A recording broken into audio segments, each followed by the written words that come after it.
Merry Christmas, everyone. Nick and Nikita here, and it is December 14th. It is about to be midnight, and I am about to head out to go see the premiere of Star Wars The Last Jedi. Kita's right here. Hi. Only difference is she's not making it to this movie. Because let's face it, she don't really dig Star Wars like that. But me, on the other hand, I am a huge fan of Star Wars. So, it's only tradition to go with my cousin, Drew, for this occasion.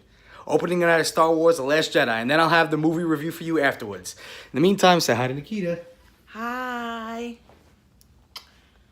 Listen, it's not that I have anything against Star Wars. I just never saw it. So I don't want to go see what is this, 8? I need to start from scratch, and I will. Nick is a huge Star Wars fan. I'm very excited for him. And I gave Perfectly understandable. Okay. Here we go. I gave my ticket away. Yeah, she gave her ticket away to Drew, my cousin. All right, hon. Have fun. See you later. May the Force be with you. And also with you. There it is on the sign.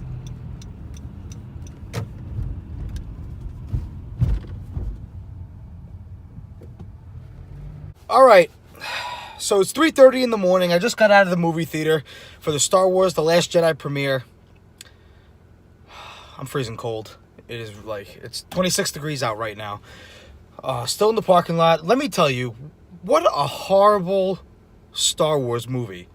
I am very shocked, honestly. Very, very shocked. It did not live up to its hype at all.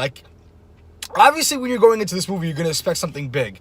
And it just never happens. And that was one thing that I really did not like about this film.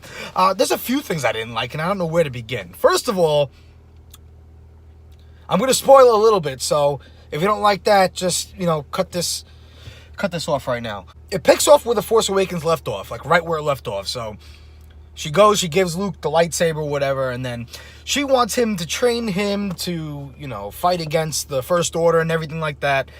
And he doesn't want to. Forget that. I came to this island to get away from everybody and whatnot. Fair enough. Then he finally agrees to train her or whatever. But he doesn't train her shit. He gives her 2 life lessons and maybe a third, but he gives her 3 life lessons or whatever.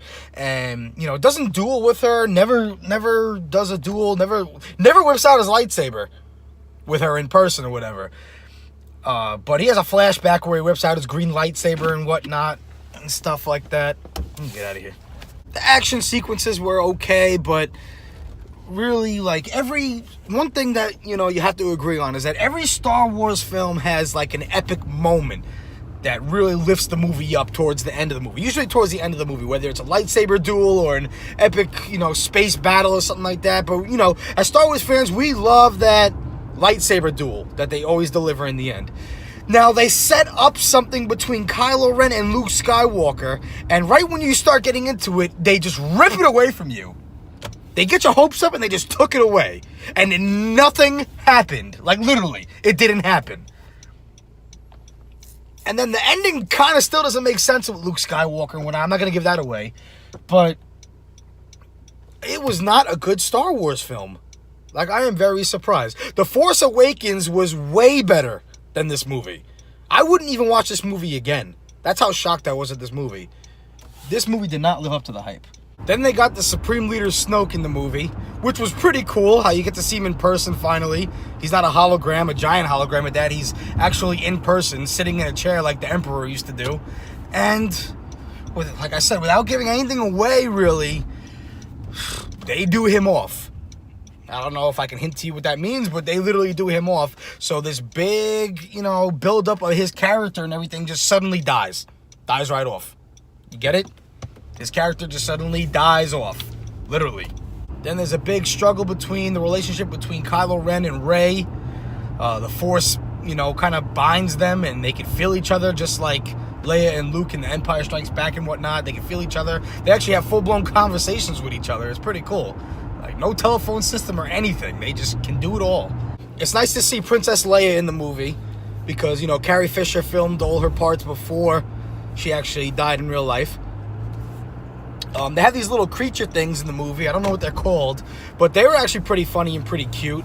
They're probably definitely going to be a big seller for Star Wars merchandise and everything for kids. I definitely see that down the line. And these creatures that were on the island with Luke Skywalker, it was pretty funny. The humor in the film wasn't bad. I never really minded the humor, except for Jar Jar Binks, of course, who was a disaster. But the humor never really bothered me in the films. And it wasn't blown over the top. It was just right. Kind of like how The Force Awakens was. Of course, people are going to feel a little different, you know. They have different opinions when it comes to this part about it. But, you know, personally, it didn't really bother me. What really bothered me more than anything in this film, I'm going to say it one more time, was how it never delivered.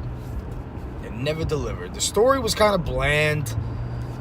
You know, Captain Phasma returns, and then she has a brief battle, but it was nothing special at all. I know a bunch of you are going to see this movie. This is the review right after the theater. Go see it. Han Solo's not in the film whatsoever, obviously. They don't show flashbacks, no nothing. Yoda appears in the film, I'll tell you this much. He appears in the film, and shockingly, he was in a puppet form. Go figure. I guess, you know, the producers... Well, the producer was J.J. Abrams, accordingly, but I guess the director or whatever, did not agree with George Lucas and his, I love digital era and puppets are forever dead. So I guess that's why he strongly wanted to go with a puppet-like figure. But I was very shocked to see Yoda in puppet form. Other than that, horrible movie. Not what I expected. My cousin said the same thing. That's all I can say for this movie. Honestly, red box it. Red box it or wait for it to come on demand. Not worth any money. Going to see. I wouldn't watch it again. And I'm a big Star Wars fan. I wouldn't watch this shit again. That's all I can tell you. Have a good night.